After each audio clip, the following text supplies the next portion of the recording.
السلام علیکم ورحمۃ اللہ وبرکاتہ۔ پارہ نمبر 29 سورۃ الجن۔ سورہ جن قرآن پاک کی 72ویں صورت ہے، یعنی 72 سورہ نمبر ہے سورہ جن۔ بسم اللہ الرحمن الرحیم۔ سورۃ الجن مکی صورت ہے اور اس میں 28 آیتیں اور 2 رکوع ہیں۔ سورۃ الجن کا نام جو ہے وہ اس کی یعنی واضح ہے، جن اللہ تعالیٰ کی بنائی ہوئی ایک مخلوق ہے جس کو اللہ تعالیٰ نے آگ سے پیدا کیا، جس کے بارے میں آپ لوگ سب کو علم ہوگا۔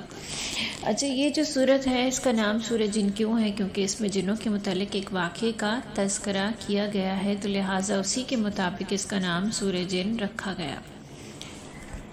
بسم اللہ الرحمن الرحیم۔ شروع اللہ کے نام سے جو بڑا مہربان نہایت رحم والا ہے۔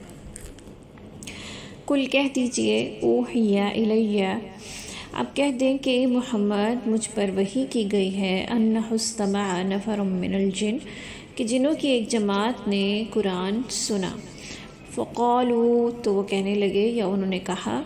انا سمعنا، کہ ہم نے سنا، قرآن عجبا، ہم نے ایک عجیب قرآن سنا یا ہم نے نہایت عجیب قرآن سنا۔ اب یہ جو واقعہ ہے، یہ واقعہ کچھ اس طرح کہ یہ تو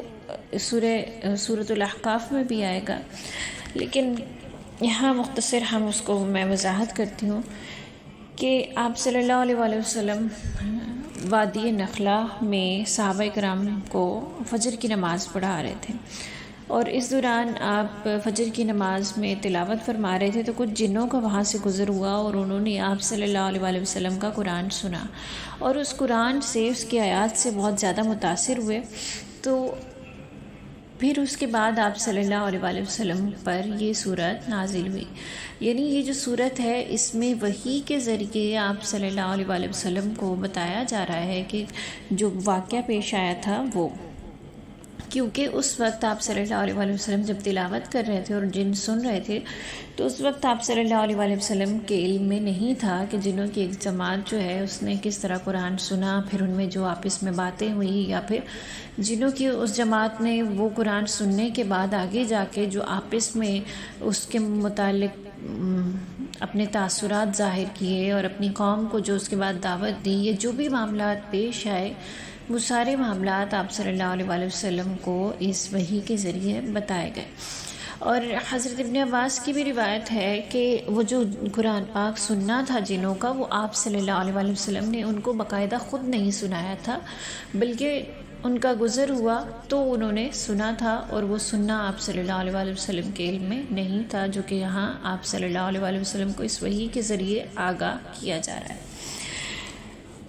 آیت نمبر 1 کہ اے محمد آپ کہہ دیں کہ مجھے وحی کی گئی کہ جنوں کی ایک جماعت نے قرآن سنا، یعنی یہ جو واقعے کا علم آپ صلی اللہ علیہ وآلہ وسلم کو ہوا ہے، یہ آپ بتا دیں کہ یہ اس کا علم آپ صلی اللہ علیہ وآلہ وسلم کو اس وقت نہیں تھا کہ جن قرآن سننے، بلکہ آپ صلی اللہ علیہ وآلہ وسلم کو وحی کے ذریعے بتایا جا رہا ہے۔ آگے وہ واقعہ تذکرہ کیا گیا ہے کہ کس طرح سے انہوں نے سنی اور جو باتیں انہوں نے کی۔ انہوں نے کہا کہ مجھے وحی کی گئی ہے کہ جنوں کی ایک جماعت نے قرآن سنا، اور کہا کہ ہم نے ایک عجیب قرآن سنا۔ یہاں جو عجیب ہے، عجیب لفظ ہماری اردو زبان میں کسی اور معنی کے لیے استعمال ہوتا ہے، لیکن جو قرآن میں یہ جو لفظ ہے عجبا، اس کا مطلب ہے ایک تعجب کے لیے، جو بہت ہی حیرت انگیز چیز ہوتی ہے، یا بہت ہی ایک موقع کے اعتبار سے، نصیحت کے اعتبار سے جو چیز بہت الگ ہوتی ہے، تو اس کے لیے عرب یہ استعمال کرتے ہیں کہ یعنی ہم نے تعجب انگیز، حیرت انگیز۔ تو چونکہ جن جو ہے وہ پہلی دفعہ قرآن سن رہے تھے، تو لہٰذا وہ اس چیز سے بہت زیادہ متاثر ہوئے کہ انہوں نے ایک بہت ہی الگ اور ایک اثر انداز جو ہے وہ اثر ہونے والا ایک پر اثر کلام سنا، تو جس کو انہوں نے اس لفظ میں بیان کیا۔ اور قرآن، جنوں کی جس جماعت نے قرآن سنا تھا اور سن کے اس کو سمجھا تھا، یعنی اس سے یہ بھی بات معلوم ہوتی ہے کہ وہ جو جن اس وقت وہاں سے گزرے تھے، تو وہ اس زبان سے واقف تھے، کیونکہ انسان کا بھی یہی ہوتا ہے کہ وہ جس علاقے میں رہتا ہے اس کی زبان سے متعارف ہوتا ہے، یعنی اس کی زبان جو ہے وہ اس سے واقف ہوتا ہے۔ تو اسی طرح اس جماعت کا جو گزر ہوا تھا تو وہ عربی سے واقف تھے، اور اس کی فصاحت، بلاغت، اس کے معنی سے وہ اچھی طرح سے واقف تھے۔ یہدی الی الرشد، جو راہ راست کی طرف رہنمائی کرتا ہے، فآمنا بہ، تو ہم اس پر ایمان لا چکے، ولن نشرک بربنا احدا، اب ہم ہرگز کسی کو اپنے رب کے ساتھ شریک نہیں بنائیں گے۔ یعنی ایک ایسا کلام ہم سن کے آئے ہیں جو کہ ہدایت کی طرف رہنمائی کرتا ہے، ہدایت سیدھا راستہ اس کی طرف رہنمائی کرتا ہے، اور جیسے ہم نے سنا ہم تو اس پہ ایمان لے آئے، یعنی جس کو سنتے ہی ہم نے یہ تصدیق کر دی کہ یہ واقعی ایک پروردگار کا اس پروردگار کا جو ہے وہ کلام ہے، تو ہم اب اپنے رب کے ساتھ ہرگز کسی کو شریک نہیں کریں گے۔ یہ جو آیت ہے اگر آپ اس پر غور کریں تو یہاں سے ایک بات سمجھ میں آ رہی ہے کہ وہ جنہوں نے یہ قرآن سنا تھا وہ اللہ تعالیٰ کی، یعنی ان کا یہ اللہ تعالیٰ پر عقیدہ تھا، لیکن وہ شرک میں مبتلا تھے، شرک کرتے تھے، اور اللہ تعالیٰ کو وہ مانتے تھے پہلے سے اللہ تعالیٰ کے ساتھ، یعنی رب پر ان کا ایمان تھا لیکن وہ شرک میں مبتلا تھے۔ تو یہاں سے یہ بات سمجھ میں آئی ہے، یعنی وہ اللہ تعالیٰ کے منکر نہیں تھے۔ ایک جیسے کہ انسانوں اور جنوں، انسانوں میں بھی اس طرح کے لوگ پائے جاتے ہیں کہ کچھ لوگ جو ہیں وہ اللہ تعالیٰ پر ایمان لاتے ہیں لیکن نعوذ باللہ وہ شرک کرتے ہیں، یعنی کسی نہ کسی کو اللہ کے ساتھ شریک کر دیتے ہیں۔ اسی طرح جنوں میں بھی جو ہے وہ کچھ لوگ مسلمان، کچھ کافر، کچھ مشرک، ہر طرح کے لوگ پائے جاتے ہیں۔ یہ بھی اللہ تعالیٰ کی مخلوق ہے جو کہ انسانوں ہی کی طرح اللہ تعالیٰ نے بنائی، یعنی انسان ہی کی طرح اس میں لوگ پائے جاتے ہیں جو کہ کافر، مشرک، ہر طرح کے ہوتے ہیں۔ تو یہ جو جنہوں نے قرآن پاک سنا تھا،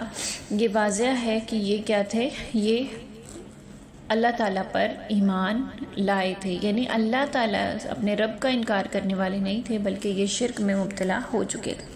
تو لہٰذا جب انہوں نے قرآن سنا، اس سے متاثر ہوئے، اپنے رب کو پہچانا، تو پھر یہ سمجھے کہ یہ جو شرک کر رہے تھے وہ کیا تھا، وہ گناہ تھا، وہ غلط کر رہے تھے، تو لہٰذا انہوں نے پھر یہ ارادہ کیا کہ اب جو ہے ہم اللہ تعالیٰ کے ساتھ کسی کو شریک نہیں کریں گے۔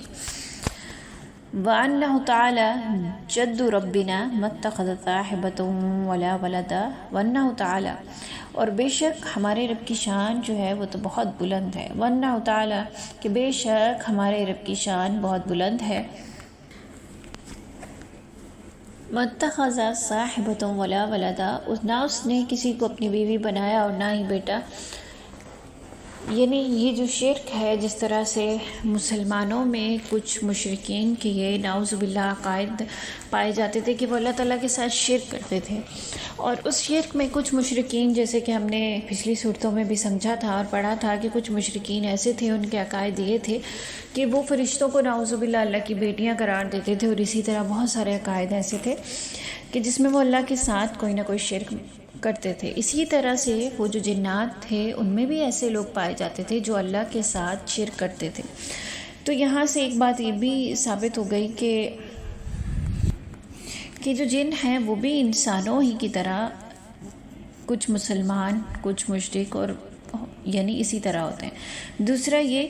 کہ ایک چیز یہاں سے یہ بھی سمجھ آتی ہے کہ چونکہ وہ جنہوں نے ایک نبی سے کلام سنا اور پھر اس پر وہ ایمان لائے کہ ہاں واقعی اللہ تعالیٰ کو پہچان گئے کہ یہ کسی انسان کا بنایا ہوا کلام نہیں ہے، اور اس بات کو بھی سمجھ گئے کہ کچھ جو مشرک تھے، کچھ مشرکوں نے جو اللہ تعالیٰ کی طرف سے ایک اولاد یا اللہ کی طرف بیوی کی نسبت کی تھی، تو یہ دونوں غلط تھیں۔ یہ بات بھی اس آیت سے سمجھ گئے وہ لوگ، اور یہ بات بھی اس آیت سے سمجھ آتی ہے کہ جو جن ہیں وہ بھی نبیوں پر ایمان رکھتے تھے، یعنی یہ جو جن تھے اس سے پہلے ان کا جو بھی نبی، یعنی جو نبی تھے حضرت موسیٰ علیہ السلام پر ان کا ایمان تھا، اور اسی طرح وہ جو ان میں شرک پایا جاتا تھا وہ بھی ان کو سمجھ آ گیا کہ وہ جو شرک کرتے تھے وہ غلط تھا۔ اور یہاں سے ایک بات یہ بھی سمجھ میں آتی ہے ہمیں آگے جا کے، انہی جنہوں نے اپنی قوم میں دعوت بھی دی تھی، یعنی یہ جب اس کلام سے متعارف ہوئے اللہ پہ، جو ان کا شرک والا عقیدہ تھا اس کو سننے کے بعد یعنی آپ صلی اللہ علیہ وآلہ وسلم پر یہ ایمان لے آئے، اور وہ جو شرک والا عقیدہ تھا وہ بھی انہوں نے درست کیا، اور آگے جا کر اپنی قوم کو بھی ان جنوں کی اس جماعت نے دعوت دی۔ تو یہاں سے یہ ایک بات بھی سمجھ آتی ہے کہ اللہ تعالیٰ نے جو نبی بھیجے تھے وہ تمام مخلوق کے لیے تھے، یعنی وہ صرف انسانوں کی رہنمائی نہیں بلکہ ان سے جس مخلوق کو تمام مخلوق کے فائدے کے لیے تھے۔ تو جو جن تھے وہ بھی انسانوں میں موجود نبیوں پر ہی ایمان لاتے تھے۔ اللہ تعالیٰ نے یعنی وہ بھی ان نبیوں پر ایمان لا کر انہی سے ہدایت حاصل کرتے تھے، یعنی وہ جو نبی تھا وہ انسانوں اور جنوں دونوں کی ہدایت کے لیے بھیجا گیا تھا، اور ان نبیوں کی تعلیمات ان جنوں تک بھی پہنچی، اور ان میں سے جو مسلمان جن تھے انہوں نے باقی اپنی قوم کو بھی ان انبیاء کی بات پہنچائی۔ تو یہاں بھی اس واقعے میں بھی یہی ہوا تھا جو کہ ہم انشاءاللہ آگے پڑھ رہے ہیں۔ بسم اللہ الرحمن الرحیم، آیت نمبر 4۔ وَأَنَّهُ كَانَ يَقُولُ، اور یہ کہ ہمیں کچھ بیوقوف جو ہیں وہ یہ کہتے تھے، سفیہنا علی اللہ شططا، اور یہ کہ ہم میں بیوقوفوں نے اللہ کے بارے میں خلاف حق باتیں کہی تھیں یا کہا کرتے تھے۔ ترجمہ، اور ہم میں ایک بیوقوف اللہ کے بارے میں خلاف حق باتیں کہا کرتا تھا۔ سفیہنا، یہ جو ہے سفیہنا اس کا مطلب بیوقوف ہے، یعنی ہم میں ایک بیوقوف ایسا تھا جو اللہ کے بارے میں خلاف حق باتیں کہتا تھا۔ اور یہ جو سفیہنا انہوں نے کہا تھا کہ ہم میں ایک بیوقوف، تو اس سے مراد جو بعض مفسرین ہیں انہوں نے اس سے مراد شیطان لیا، یعنی جو شیطان ہے وہ ابلیس، کہ وہ اللہ کے بارے میں اس طرح کی باتیں کرتا تھا، کیونکہ وہ تو یعنی وہ تو منکر تھا، وہ تو تھا ہی کفر پر۔ لیکن بعض جو ہیں مفسرین وہ یہ کہتے ہیں کہ اس سے مراد سفیہنا، یہ جو انہوں نے کہا تھا بیوقوف، اس سے مراد ہر وہ شخص ہے، ہر وہ جن ہے کہ جو بھی ایک باطل گمان رکھتا تھا، یعنی اللہ تعالیٰ کے متعلق ایک غلط گمان رکھنے والا، اس کے ساتھ شرک کرنے والا، اس کے ساتھ اولاد بنانے والا یا اس کے ساتھ بیوی بنانے والا ہر شخص، چاہے وہ جن ہے چاہے وہ کوئی بھی ہے، تو وہ کیا ہے، وہ بیوقوف ہی ہے کہ اس نے اللہ تعالیٰ کے ساتھ شرک کیا اور لوگوں نے اس بیوقوف کی بات مان لی۔ وَأَنَّا ظَنَنَّا، اور ہم تو یہی سمجھتے تھے کہ أَلَّن تَقُولَ الْإِنسُ وَالْجِنُّ عَلَى اللَّهِ كَذِبًا، کہ ہم تو یہ سمجھتے رہے کہ انسان اور جو جنات ہیں ان کے لیے ناممکن ہے کہ وہ اللہ پر جھوٹی باتیں لگائیں، یعنی وہ جو جن تھے وہ ان کا ایمان پختہ تھا اللہ پر کہ ایک ذات ہے، یعنی میں نے پیچھے بھی جیسے پچھلی آیت میں یہ وضاحت کی کہ وہ رب کے منکر نہیں تھے، وہ اللہ تعالیٰ پر تو ایمان رکھتے تھے لیکن وہ بھٹک چکے تھے شرک میں، لوگوں نے ان کو بھٹکا دیا تھا، گمراہ کر دیا تھا شرک میں۔ جیسے کہ ہم اس کی مثال یہ بھی لے سکتے ہیں کہ جیسے کہ ہمارے مسلمان ہیں، ہمارے مسلمانوں میں بعض عقائد ایسے پائے جاتے ہیں کہ جو کہ شرک کی طرف لے جاتے ہیں، یعنی وہ اللہ پر تو ایمان رکھتے ہیں لیکن شرک میں مبتلا ہو گئے۔ کیسا شرک، ایک مسلمان کیسے شرک میں مبتلا ہے؟ اگر ہم اپنے ارد گرد دیکھیں تو بہت سارے لوگ ہیں، ہم دیکھتے ہیں کہ مزاروں پہ جا کر سجدہ کرتے ہیں، یا پھر پیروں فقیروں والے جو ہے وہ سجدہ کرنا، ان کے ہاتھ چومنا، یا ان کی باتوں میں گناہ میں ہر سرکشی میں آگے بڑھ جانا، تو یہ جو چیزیں ہیں یہ کیا ہے؟ شرک ہے۔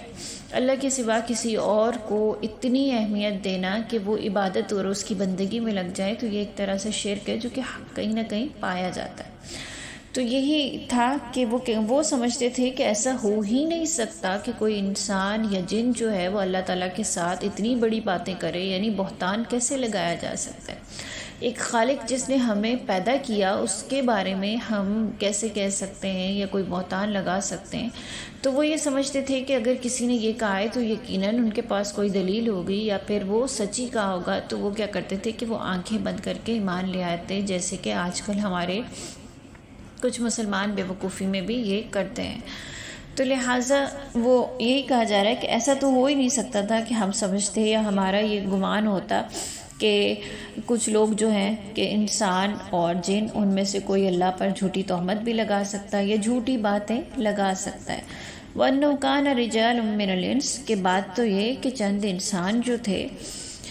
يَعُوذُونَ بِرِجَالٍ مِّنَ الْجِنِّ فَزَادُوهُمْ رَهَقًا، بات دراصل یہ ہے یا بات یہ ہے کہ چند انسان ایسے تھے جو جنات سے پناہ طلب کیا کرتے تھے، جس کی وجہ سے جنات اپنی سرکشی میں اور بڑھ گئے۔ اب یہاں ایک وہ جنات جو ہیں وہ آپس میں یہ یعنی بات واضح کر رہے ہیں کہ حقیقت جو ہے وہ جو جن سرکشی میں بڑھے تھے اور جو ایک کفر میں آگے بڑھ گئے تھے، اس کا کچھ سبب انسان تھے۔ انسان سبب اس لیے تھے کہ جو بعض انسان تھے وہ جنوں سے پناہ طلب کیا کرتے تھے۔ پناہ طلب مطلب کہ اللہ تعالیٰ سے ہم پناہ طلب کرتے ہیں اور اسی کی حفظ و امان میں آتے ہیں، لیکن کچھ انسان جنوں سے پناہ طلب کیا کرتے تھے۔ زمانے جاہلیت میں ایک رواج ہوتا تھا عرب میں کہ اگر وہ کہیں سفر پہ جاتے تھے یا پھر کسی وادی میں رکتے تھے تو وہ ایک آواز لگایا کرتے تھے کہ اے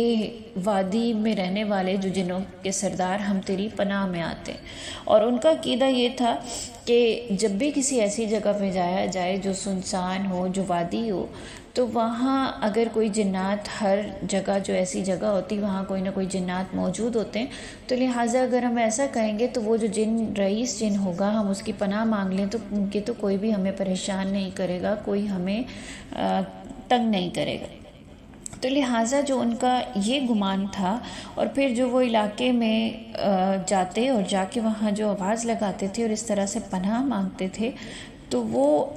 ان جنوں کو اور سرکشی کا موقع مل جاتا۔ تو جیسے کہ اسلام ہے، اسلام نے تو اس تصور کو ہی ختم کر دیا۔ کسی انسان کی پناہ میں آنا یا کسی انسان سے پناہ مانگنا، اس کو تو سراسر منع کیا گیا ہے کہ صرف اور صرف اللہ کی ذات ہے جس سے پناہ طلب کی جاتی ہے۔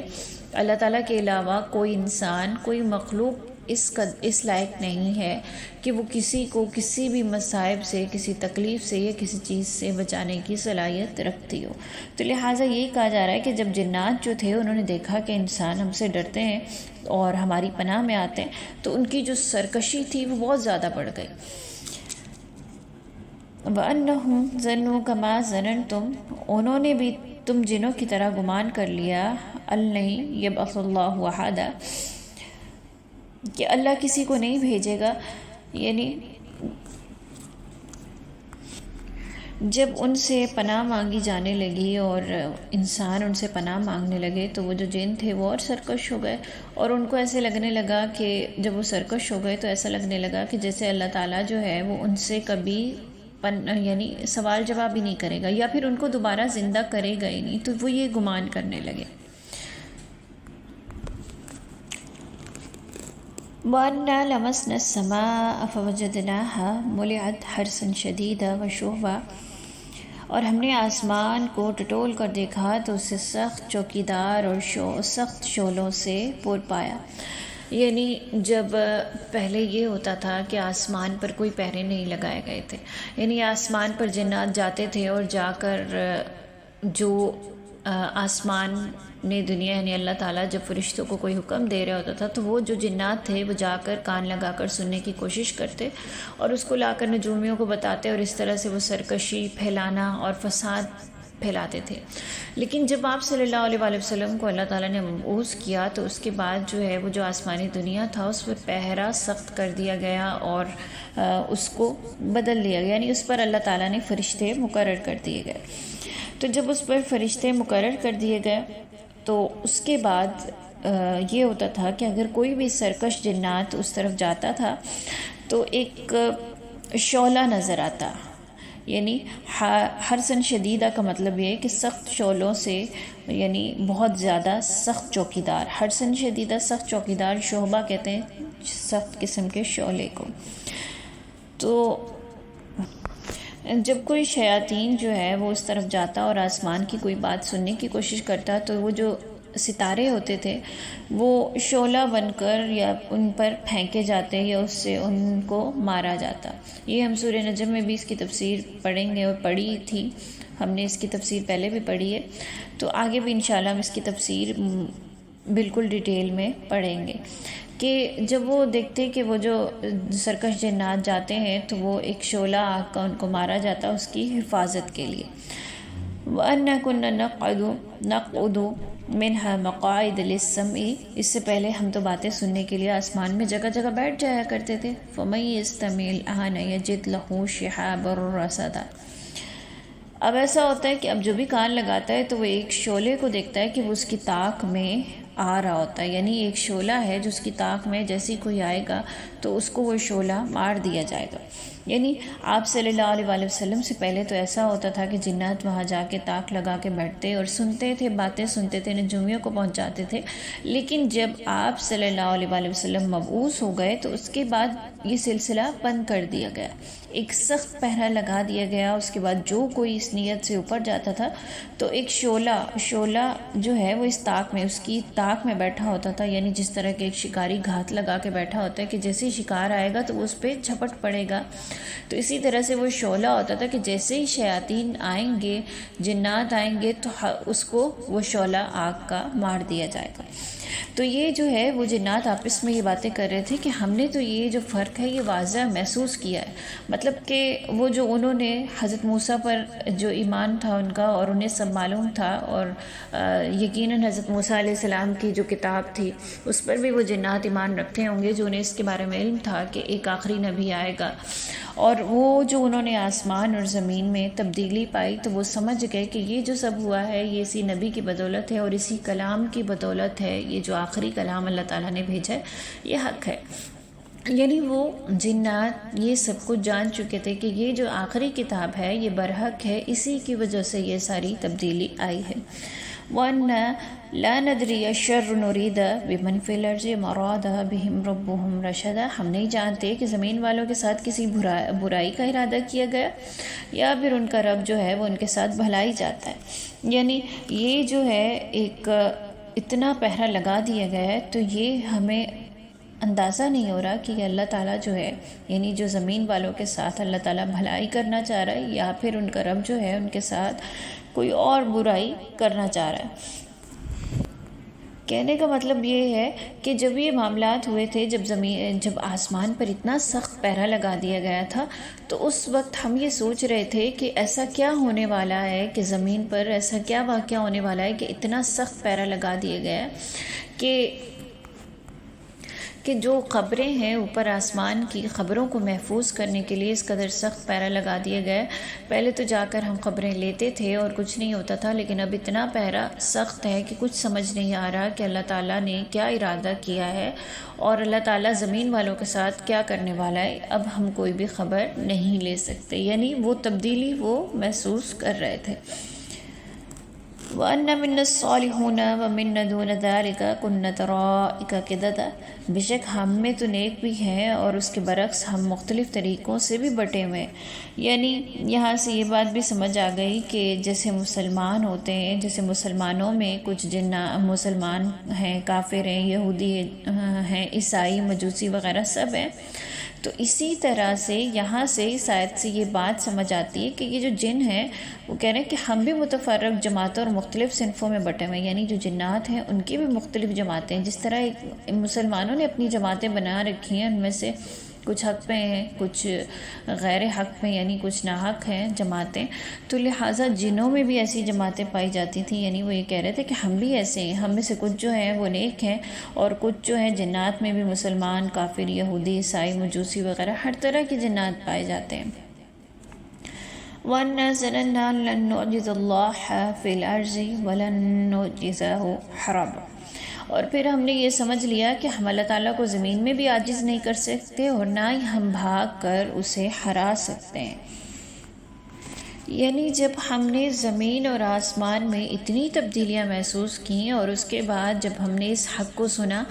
تو ہم اس حق پر ایمان ہی لا سکتے تھے، ہم ایسا نہیں کر سکتے تھے کہ ہم اس سے بھاگتے اور بھاگ کر اللہ تعالیٰ کی نافرمانی کرتے اور اللہ تعالیٰ کا عذاب مول لیتے۔ جب ہم نے ہر چیز کو دیکھ لیا کہ ہم اللہ تعالیٰ سے بھاگ کر کچھ نہیں کر سکتے تو لہٰذا ہمارے لیے بہتری یہی ہے کہ ہم اس چیز پر ایمان لے آئیں جو برحق ہے، یعنی ہم اس قرآن پر ایمان لے آئے اور جو عقائد ہمیں معلوم ہوئے ہم اس پر ایمان لے آئے۔ وَأَنَّا لَمَّا سَمِعْنَا الْهُدَىٰ آمَنَّا بِهِ، ہم ہدایت کے بعد سنتے ہی اس پر ایمان لا چکے۔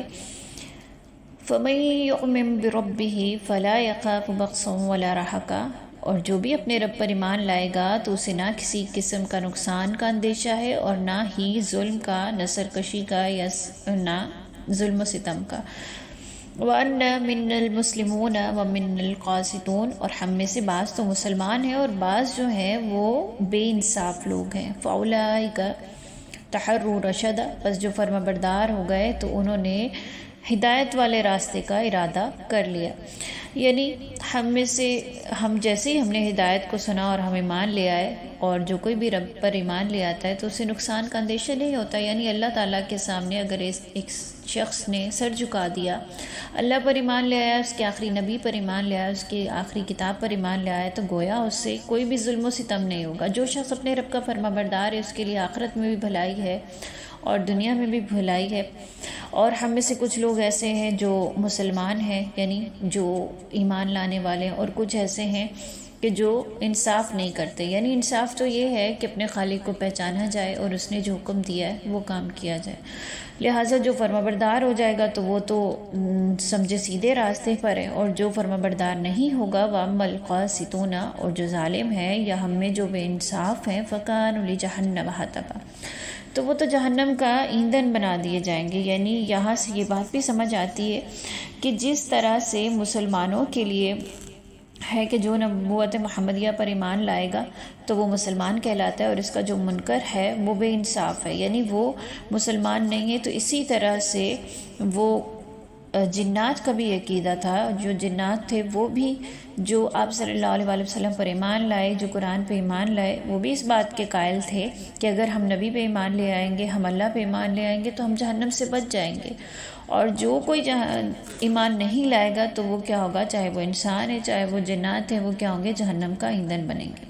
اور یہ آیت ہم نے قرآن پاک میں کئی جگہ پڑھی ہے کہ اللہ تعالیٰ نے فرمایا کہ جو کوئی سرکش ہوگا، چاہے وہ انسانوں میں سے یا جنات میں سے، تو اس کو جہنم میں پھینک دیا جائے گا. تو لہٰذا یہ بات ثابت ہوتی ہے کہ انسان اور جنات دونوں ہی ایسی مخلوق ہیں جن سے اللہ تعالیٰ حساب و کتاب بھی کریں گے، اور جن سے یہ بھی پوچھا جائے گا کہ نبی پر ایمان لائے نہیں لائے. دنیا میں جو اللہ تعالیٰ نے ان کو بھیجا ہے تو اس کے مطابق سوال جواب ہوگا، اور سزا جزا انسانوں کی طرح جنات سے بھی ہوگی. وَأَن لَّوِ اسْتَقَامُوا عَلَى الطَّرِيقَةِ، اور اگر لوگ راہ راست سیدھے راستے پر رہتے، لَأَسْقَيْنَاهُم مَّاءً غَدَقًا، تو یقیناً ہم انہیں بہت وافر پانی پلاتے. یہاں بھی نبی سے کہا جا رہا ہے کہ اے نبی کہہ دو کہ اگر جو لوگ ہیں وہ سیدھے راستے پر تو رہتے تو یقیناً ہم انہیں بہت وافر پانی پلاتے. یہاں جو یہ کہنا ہے کہ وافر پانی پلاتے، اس کا مطلب یہ ہے کہ ان پر دنیاوی خوشحالی بھی کی جاتی. جیسے کہ سورہ اعراف میں بھی آیا ہے کہ ایک آیت کا شان نزول ہے کہ کفار پر بہت زیادہ قحط سالی مسلط کر دی گئی تھی. تو یہ جو آیت ہے یعنی اسی وقت کی ہے کہ اگر لوگ جو ہیں سیدھے راستے پر رہیں، یا پھر لوگ چاہے وہ جنات ہیں چاہے وہ انسان ہیں، اگر انسان سیدھے راستے پر رہے تو اللہ تعالیٰ کی نعمتیں ان پر نازل ہوتی ہیں. اور اگر انسان سیدھے راستے پہ نہیں رہتا تو اس پر قدرتی آفتیں ٹوٹتی ہیں. قحط سالی، قدرتی آفتیں وہ کیا ہوتی ہیں، ان کا شکار ہو جاتا ہے. قحط سالی ہونا اور طرح طرح کی آزمائشوں میں وہ مسلط ان پر کر دی جاتی ہیں.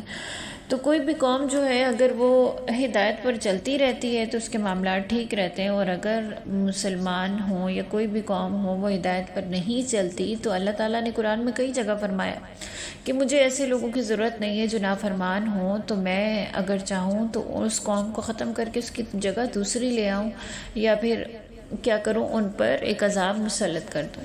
اگر ہم اپنے اس وقت کو دیکھیں تو ہم مسلمانوں پر بھی بہت ساری آفتیں ٹوٹ پڑی ہیں. قحط سالی وہ بھی اللہ تعالیٰ ہمیں پناہ میں رکھے. جب سیلاب کا یہ سلسلہ چل نکلا ہے تو ایک قحط سالی، ہر چیز جب بہہ گئی، ہر چیز تباہ ہو گئی، تو قحط سالی بھی کیا ہوتی ہے، آ جاتی ہے. مہنگائی ہونا، چیزوں کی کمی ہونا، تو یہ قحط سالی ہوتی ہے. اسی طرح ایک جو اس وقت بھی ہمارے ملک کے حالات ہیں، اگر ہم دیکھیں تو ہم مسلمان بھی پوری طرح سے ہدایت پر نہیں ہیں. ہم بھی اللہ تعالیٰ کے جو بتائے گئے راستے ہیں ان پر نہیں چل رہے. ہم بھی کچھ شرک میں مبتلا ہو رہے ہیں. ہم بھی گناہوں میں اللہ تعالیٰ کی طرف سے جو فرائض ہیں، واجبات ہیں، ان کو چھوڑ رہے ہیں. جو حقوق ہیں وہ پورے نہیں کر رہے. تو کیا ہے، اللہ تعالیٰ کا قدرتی آفتیں جو ہیں وہ انسان پر آنے لگتی ہیں. اگر انسان ہدایت پر رہے گا تو اللہ تعالیٰ اس پر خوشحالی اور فراوانی کرے گا، اور اگر انسان ہدایت پر نہیں رہے گا تو اس پر طرح طرح کے عذاب آتے رہیں گے۔ لَنَفْتِنَهُمْ فِيهِ وَمَنْ يُعْرِضْ عَنْ ذِكْرِ رَبِّهِ يَسْلُكُهُ عَذَابًا صَعَدًا، تاکہ ہم انہیں آزما لیں، اور جو شخص بھی اپنے پروردگار کے ذکر سے منہ پھیر لے گا تو اللہ تعالیٰ اسے سخت عذاب میں مبتلا کر دے گا، وہ عذاب کسی طرح کا بھی ہو۔ یعنی اگر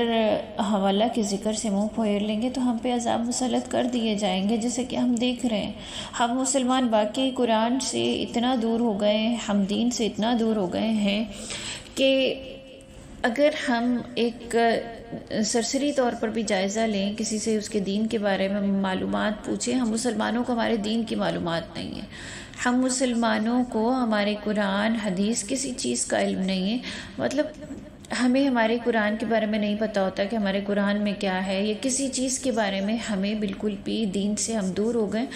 جس کا سبب یہ ہے کہ واقعی ہم سخت سے سخت عذاب میں مبتلا کر دیے گئے۔ دیکھا جائے تو یہ عذاب ہی ہے جو اس وقت ہمارے ملک کے حالات چل رہے ہیں۔ اللہ تعالیٰ ہمیں اس سے محفوظ فرمائے، آمین ثم آمین۔ یہ اللہ تعالیٰ کے ذکر سے اور دین سے دوری کا نتیجہ ہے۔ وَأَنَّ الْمَسَاجِدَ لِلَّهِ فَلَا تَدْعُوا مَعَ اللَّهِ أَحَدًا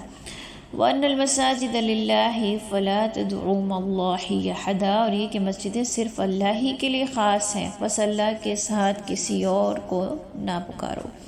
مسجد کا یہاں جو ہے معنی مسجد کا ایک تو مسجد ہم اس جگہ کو کہتے ہیں جہاں جا کے نماز پڑھتے ہیں، لیکن جو مسجد لفظ ہے اگر آپ اس کے معنی پر غور کریں تو اس کا معنی ہوتا ہے سجدے کی جگہ، جہاں سجدہ کیا جائے اس کو کہتے ہیں مسجد۔ اور سجدہ چونکہ ایک نماز کا رکن ہے، اور نماز پڑھنے کے لیے ہم اس جگہ جاتے ہیں جہاں جا کے سجدہ کرتے ہیں، تو وہ کیا ہوتا ہے، وہ اللہ تعالیٰ کے لیے ایک عبادت کے لیے خاص جگہ مقرر کی جاتی ہے۔ تو یہاں سے ایک بات واضح ہو رہی ہے، ایک مطلب واضح ہو رہا ہے کہ مسجدوں کا جو مقصد ہے وہ صرف ایک اللہ کی عبادت ہے، اس لیے جو مسجدیں ہیں وہ کسی اور کی عبادت کے لیے، کسی دعا مناجات یا کسی دنیاوی کاموں کے حصول کے لیے ان کو استعمال کرنا درست نہیں ہے۔ یہیں سے جو ہے علماء یہ فتویٰ بھی دیتے ہیں اسی آیت کو کے مد نظر کہ مسجدوں کو دنیاوی کاموں کے لیے استعمال کرنا، ان میں دنیاوی اعلانات کروانا، اور یہ کام جو ہے یہ سخت ممنوع قرار دیے گئے۔ مسجد کا مقصد صرف اور صرف ایک اللہ کی عبادت ہے، یعنی مسجد میں صرف اللہ کی عبادت کی جائے، یا پھر مسجد میں بیٹھ کر اگر کوئی ایسا کام کیا گیا جو کہ ظالمانہ حرکت ہے، یا پھر مسجد میں بیٹھ کے کچھ ایسا کیا جائے جو کہ گناہ کا کام ہو یا اللہ تعالیٰ کے علاوہ اللہ سے ہٹ کر ہو، تو پھر کیا ہے، یہ سخت گناہ کا کام ہے۔ وَأَنَّهُ لَمَّا قَامَ عَبْدُ اللَّهِ، اور جب اللہ کا بندہ اس کے سامنے کھڑا ہوتا ہے، یا پھر جب اللہ کا بندہ اس کی عبادت کے لیے کھڑا ہوتا ہے، قَادُوا يَكُونُونَ عَلَيْهِ لِبَدًا، تو ایسا لگتا ہے کہ یہ اس پر ٹوٹ پڑیں گے۔ یا پھر دوسرا ترجمہ یہ بھی کیا جا سکتا ہے کہ جب اللہ کا بندہ اس کے سامنے کھڑا ہوتا ہے، یا جب اللہ کا بندہ عبادت کے لیے کھڑا ہوتا ہے، تو یہ لوگ اس پر ٹوٹنے کے لیے تیار ہو جاتے ہیں۔ کون؟ اللہ کا بندہ سے مراد آپ صلی اللہ علیہ وآلہ وسلم ہے، اور یہ جو لوگ ٹوٹنے کے لیے تیار ہو جاتے ہیں مطلب یہ کہ کافر ہیں، یعنی آپ صلی اللہ علیہ وآلہ وسلم جب عبادت کے لیے کھڑے ہوتے تھے تو کافر لوگوں کی یہ حالت ہوتی تھی کہ گویا کہ وہ ارد گرد ایسے جمع ہوتے تھے کہ گویا کہ وہ آپ صلی اللہ علیہ وآلہ وسلم پر ابھی ٹوٹ پڑیں گے۔ قل کہہ دیجئے انما ادعو ربی ولا اشرک بہ احدا، آپ کہہ دیجئے کہ میں تو صرف اپنے رب کو پکارتا ہوں اور اس کے ساتھ کسی کو شریک نہیں کرتا۔ قل انی لا املک لکم ضرا ولا رشدا، کہہ دیجئے مجھے تمہارے کسی نفع نقصان کا اختیار نہیں ہے، یعنی تم جو ہے چاہے متحد ہو جاؤ مجھ سے دشمنی پر، یا کسی بھی طرح سے مجھے نقصان پہنچانے کی کوشش کرو، تو آپ کہہ دیں کہ یہ جو میں تو صرف اپنے رب کی عبادت کرتا ہوں اور اسی پر بھروسہ ہے کہ اس کے علاوہ مجھے کوئی نقصان نہیں پہنچا سکتا، لہٰذا اگر تم کسی گمراہی پر ہو تو اس میں میرا کوئی نفع نہیں ہے، اور اگر تم کسی ہدایت پر ہو تب بھی میرا کوئی نقصان نہیں ہے، یا کوئی یعنی اگر تم ہدایت پر ہو تو بھی میرا کوئی فائدہ نہیں، اگر تم گمراہی پر ہو تو بھی میرا کوئی نقصان نہیں، یعنی مجھے تمہارے نفع نقصان کا کوئی اختیار نہیں، نہ تو میں تمہیں نقصان پہنچا سکتا ہوں اور نہ میں تمہیں فائدہ پہنچا سکتا ہوں، کیونکہ میں صرف ایک اللہ کا بندہ ہوں جس نے مجھے وحی کے لیے چن لیا، یعنی میرا کام صرف تمہیں اللہ تعالیٰ کی بات پہنچانا ہے۔ یعنی میں اگر تمہیں وحی پہنچا رہا ہوں تو میں اللہ تعالیٰ نے جو مجھے رسالت کے لیے چنا ہے، میں اپنا وہ فریضہ انجام دے رہا ہوں، میں نہ تو تمہیں نقصان پہنچا سکتا ہوں اور نہ ہی تمہیں نفع دے سکتا ہوں، یعنی تمہارا نفع نقصان میرے ہاتھ میں نہیں ہے۔ قل انی لن یجیرنی من اللہ احد، کہہ دیجئے کہ مجھے اللہ سے ہرگز کوئی نہیں بچا سکتا، وَلَنْ أَجِدَ مِن دُونِهِ مُلْتَحَدًا، اور میں ہرگز اس کے سوا کہیں پناہ لے ہی نہیں سکتا، یعنی اللہ تعالیٰ کے سوا مجھے کوئی چیز، یعنی اللہ سے مجھے کوئی چیز نہیں بچا سکتی۔ اگر میں تمہیں یعنی تم تک جو ہے ہدایت کی بات پہنچا رہا ہوں تو میں یہ جو رسالت کا ایک فریضہ ہے مجھ پر اللہ تعالیٰ نے جو یہ فریضہ عائد کیا ہے، ذمہ داری عائد کی ہے، تو میں اس کی ادائیگی مجھ پر لازم ہے، تو وہ میں تم تک پہنچا رہا ہوں۔ اور اللہ تعالیٰ اگر مجھے کوئی نقصان پہنچانا چاہے تو مجھے کوئی نہیں بچا سکتا، اور میں کسی اور کی پناہ میں آؤں تو بھی مجھے وہ کسی کی پناہ میں آنا، اللہ نے جو میرے لیے نقصان لکھا ہے وہ مجھے اس سے بچا نہیں سکتا۔ یعنی کسی بھی شخص کے ہاتھ میں یہ بات نہیں ہے کہ اگر اللہ مجھے نقصان پہنچانا چاہے تو کوئی مجھے بچا نہیں سکتا، اور اگر اللہ تعالیٰ مجھے بچانا چاہے تو کوئی بھی مجھے نقصان نہیں پہنچا سکتا۔ اللہ بلاغ من اللہ ورسالتی، میرا کام جو ہے وہ صرف اللہ کی بات اور اس کے پیغامات کو پہنچا دینا ہے۔ وَمَن يَعْصِ اللَّهَ وَرَسُولَهُ، اور جو کوئی بھی اللہ اور اس کے رسول کی بات نہیں مانے گا، فَإِنَّ لَهُ نَارَ جَهَنَّمَ خَالِدِينَ فِيهَا أَبَدًا، تو وہ اس کے لیے جہنم کی آگ ہے جس میں وہ لوگ ہمیشہ رہیں گے۔ حَتَّى إِذَا رَأَوْا مَا يُوعَدُونَ، یہاں تک کہ جب وہ اسے دیکھ لیں گے جس کا ان سے وعدہ کیا جاتا ہے، فَسَيَعْلَمُونَ مَنْ أَضَعُّ نَاصِرًا وَأَقَلُّ عَدَدًا، تو جب وہ اسے دیکھ لیں گے جس کا ان سے وعدہ کیا جاتا ہے تو عنقریب وہ جان لیں گے کہ کس کا مددگار کمزور ہے اور کس کی جماعت کم ہے۔ یعنی جو مومنین اور آپ صلی اللہ علیہ وآلہ وسلم سے دشمنی کر کے یا پھر رسول کی بات نہ مان کر ایک کفر پر رہیں گے تو عنقریب وہ وہی دیکھ لیں گے جس بات سے نبی ان کو بچا رہا ہے کہ کفر نہ کرو، شرک نہ کرو، آگ میں ڈال دیے جاؤ گے، یا قیامت آئے گی، یا تمہیں مرنے کے بعد دوبارہ زندہ ہونا ہے۔ تو جو اللہ نے وعدہ کیا ہے کہ ہر ایک انسان جو ہے وہ مرے گا، اس کے بعد اس سے حساب کتاب ہوگا، تو اسی طرح جب قیامت آئے گی یا پھر جب ان لوگوں کو دوبارہ زندہ کیا جائے گا، اللہ کے سامنے حاضر ہوں گے، تو وہ خود ہی دیکھ لیں گے کہ آخرت یا دنیا، جو بھی جس حساب کا بھی اللہ نے وعدہ کیا ہے، تو وہ خود جب دیکھ لیں گے تو انہیں اس بات کا اندازہ ہو جائے گا کہ دنیا میں جو یہ کر رہے تھے، جن کو انہوں نے اپنا ساتھی بنایا تھا، چاہے اہل توحید اگر ان کی تعداد کم تھی کہ مسلمانوں کی تعداد کم تھی تو وہ کہاں جائیں گے، اور جو ان کی غیر اللہ ہیں اگر ان کی تعداد زیادہ تھی، کیونکہ مشرکین جو تھے وہ اپنی تعداد پہ بہت فخر کیا کرتے تھے کہ اگر ہم جو ہیں ہماری تعداد زیادہ ہے تو لہٰذا ہم ہی حق پر ہوئے۔ تو کہنے کا مقصد یہ ہے کہ حق پر اگر کوئی جماعت ہے اور وہ کم ہے تو اس کا کم ہونا اس بات کی دلیل نہیں ہے کہ وہ جو کم لوگ ہیں وہ صحیح بات پہ نہیں ہوں گے۔ یعنی ہم اکثر دیکھتے ہیں کہ بہت زیادہ لوگ جس بات پہ ہوتے ہیں، ہم کہتے ہیں کہ اتنے زیادہ لوگ اس بات کی پیروی کر رہے ہیں تو یہی یقیناً ٹھیک ہوگی۔ تو یہ بات کوئی بھی دلیل نہیں ہے کہ اگر زیادہ لوگ کسی ایک بات کے پیچھے یا کسی ایک چیز پر عمل کر رہے ہیں تو وہ ٹھیک ہوں، ایسا نہیں ہوتا، بلکہ ایسا بھی ہو سکتا ہے کہ جو ہدایت کا راستہ اختیار کیا ہے وہ کم لوگوں نے اختیار کیا ہو، تو لہٰذا کسی جماعت کا کم یا زیادہ ہونا، کون ٹھیک ہے یا غلط ہے، یہ سارا وہ عنقریب جان لیں گے۔ قل، کہہ دیجئے، ان ادری اقریب ما توعدون ام یجعل له ربی امدا، کہہ دیجئے کہ مجھے نہیں معلوم جس کا تم سے وعدہ کیا جاتا ہے وہ قریب ہے یا پھر میرا رب اس کو بہت دور کر کے اس کی ایک مدت جو ہے اس نے مقرر کی ہوئی ہے۔ یعنی یہ قیامت کے بارے میں کہا جاتا ہے۔ مشرکین جو ہے وہ قیامت کے بارے میں اکثر کہا کرتے تھے کہ آپ بتائیں کب آئے گی، آپ کہتے رہتے ہیں کہ قیامت آئے گی تو آتی کیوں نہیں ہے؟ تو مطلب یہ کہ عذاب ہے چاہے یا پھر قیامت ہے، تو اس کا تعلق صرف اللہ کے علم سے، یعنی صرف اس کا یہ جو غیب ہے اس کو صرف اللہ تعالیٰ جانتا ہے۔ اللہ کے سوا کوئی نہیں جانتا کہ یہ قیامت یا پھر وہ عذاب جو اللہ نے جس کے لیے لکھا ہے حساب کتاب کا وقت، وہ کب آئے گا کب نہیں آئے گا، یہ صرف اس کا اللہ تعالیٰ کو علم ہے، اور میں غیب پر جاننے والا نہیں ہوں۔ عالم الغیب فلا یظہر علی غیبہ احدا، وہ تو غیب کا جاننے والا ہے اور وہ اپنے غیب کسی کو مطلع نہیں کرتا۔ یہاں سے ایک بات یہ بھی سمجھ آتی ہے کہ اکثر لوگ جو یہ عقیدہ رکھتے ہیں کہ انبیاء جو ہیں ان کو ہر بات کا علم ہوتا ہے، تو ایسا نہیں ہے۔ انبیاء کو انہی باتوں کا علم ہوتا تھا جو اللہ تعالیٰ ان کو بذریعہ وحی پہنچا دیا کرتا تھا۔ اللہ تعالیٰ عالم الغیب جو ذات ہے وہ صرف اللہ کی ہے۔ نبی کو صرف وہی پتہ ہوتا ہے جو اللہ تعالیٰ نے اس کو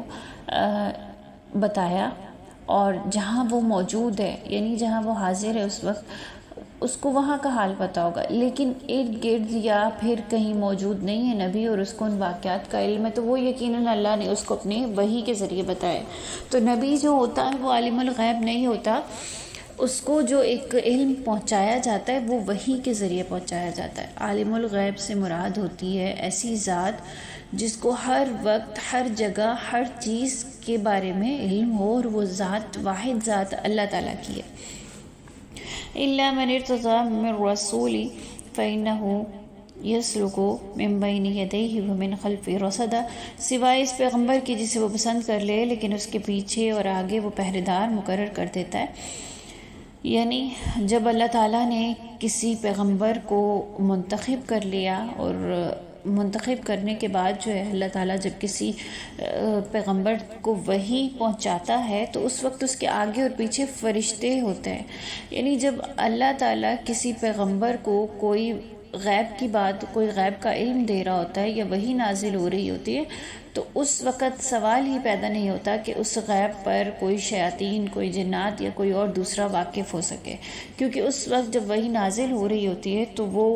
اللہ تعالیٰ نے بہت سارے فرشتے پہرے کے طور پر لگائے ہوئے ہوتے ہیں کہ وہ جو فرشتے ہوتے ہیں اس کے آگے پیچھے ہوتے ہیں جو شیاطین اور جنات کو وحی کی بات سننے ہی نہیں دے سکتے۔ یعنی جو وحی نبی پر نازل ہو رہی ہوتی ہے اس کا علم صرف اللہ کو اور اس کے نبی کو ہوتا ہے، اور کوئی بھی جو ہے شیاطین ہوں جنات ہوں وہ اس کا یعنی اس بات پر مطلع نہیں ہو سکتے، یعنی اس بات سے واقف نہیں ہو سکتے جو اللہ نے اپنے نبی پر وحی کی ہے کہ کیا وحی کی ہے۔ یہ جو بھی بات اللہ نے نبی کو بتائی ہے وہ کوئی بھی شیاطین جنات کوئی بھی اس سے واقف نہیں ہو سکتے۔ لِيَعْلَمَ أَنْ قَدْ بَلَغُوا رِسَالَاتِ رَبِّهِمْ وَأَحَاطَ بِمَا لَدَيْهِمْ وَأَحْصَىٰ كُلَّ شَيْءٍ عَدَدًا، تاکہ سوائے اس پیغمبر کی جسے وہ پسند کر لے اور اس کے آگے پیچھے وہ پہرے دار مقرر کر دیتا ہے، یعنی وحی کے وقت جو ہے اللہ تعالیٰ نے پہرے دار مقرر کیے ہوتے ہیں تاکہ ان کے اپنے رب کے پیغام پہنچا دینے کا علم ہو جائے۔ اللہ تعالیٰ نے ان کے جو آس پاس کی تمام چیزوں کا احاطہ کر رکھا ہے اور ہر چیز کو وہ اس نے شمار کر رکھا ہے۔ یعنی اللہ تعالیٰ جب اپنے بندے پر وحی نازل فرماتا ہے تو اللہ تعالیٰ اس کی فرشتوں کے ذریعے حفاظت بھی کرتا ہے تاکہ وہ جو وحی کا فریضہ ہے وہ فریضہ رسالت وہ ادا کر سکے، اور اسی طرح اللہ تعالیٰ خود بھی اپنے بندوں کی، اپنے پیغمبروں کی حفاظت کرتا ہے، اور اب دیکھ رہا ہوتا ہے کہ انہوں نے اپنے جو رب کے پیغامات ہیں وہ لوگوں کو ٹھیک ٹھیک پہنچا دیے۔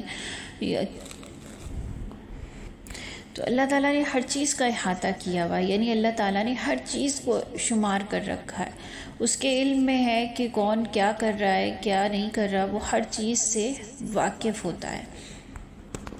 سورۃ الجن مکمل ہوئی، اللہ تعالیٰ ہمیں اس کو سمجھنے کی توفیق دے، اور اس میں جو واقعہ تھا وہ بھی، اور اس صورت میں شروع میں جنات کا واقعہ تھا، پھر ان کے جو عقائد تھے وہ جو انہوں نے عقائد کی درستگی کی، اور بہت ساری چیزیں یہاں جو ہے جنات کے متعلق جو ایک طرح سے معلومات ہے وہ بھی اس صورت میں ہمیں ملی کہ جنات بھی ایک ہماری طرح کی مخلوق ہیں، ان سے بھی حساب کتاب ہوگا اور یہ ساری چیزیں. اور جو پھر اس صورت کے آخر میں وہ ایک حساب کتاب کے بارے میں بیان کیا گیا. یعنی اگر اس صورت کا موضوع دیکھیں تو شروع میں اس صورت کا موضوع یہ ہے کہ شروع میں جنات کا واقعہ اور ان کا جو آپس میں تذکرہ ہوا اس کو بیان کیا گیا، اور اس صورت کا جو آخری حصہ ہے اس میں حساب کتاب اور وحی کے بارے میں اور نبی کے بارے میں اللہ تعالیٰ کی جو قدرت ہے اس کے بارے میں بیان کیا گیا. اللہ تعالیٰ ہمیں اس کو سمجھنے کی توفیق دے، ہمیں عمل کی توفیق دے، آمین ثم آمین. اور جو اس کے میں اللہ تعالیٰ کی طرف سے عذاب کے بارے میں تذکرہ کیا گیا، اللہ تعالیٰ ہمیں ہر چیز سے محفوظ رکھے، ہر عذاب سے محفوظ رکھے، ہمیں اللہ تعالیٰ اپنی پناہ میں لے، آمین ثم آمین. کوئی سوال ہو تو آپ لوگ پوچھ سکتے ہیں، اپنی دعاؤں میں یاد رکھیں. وآخر دعوانا الحمدللہ رب العالمین.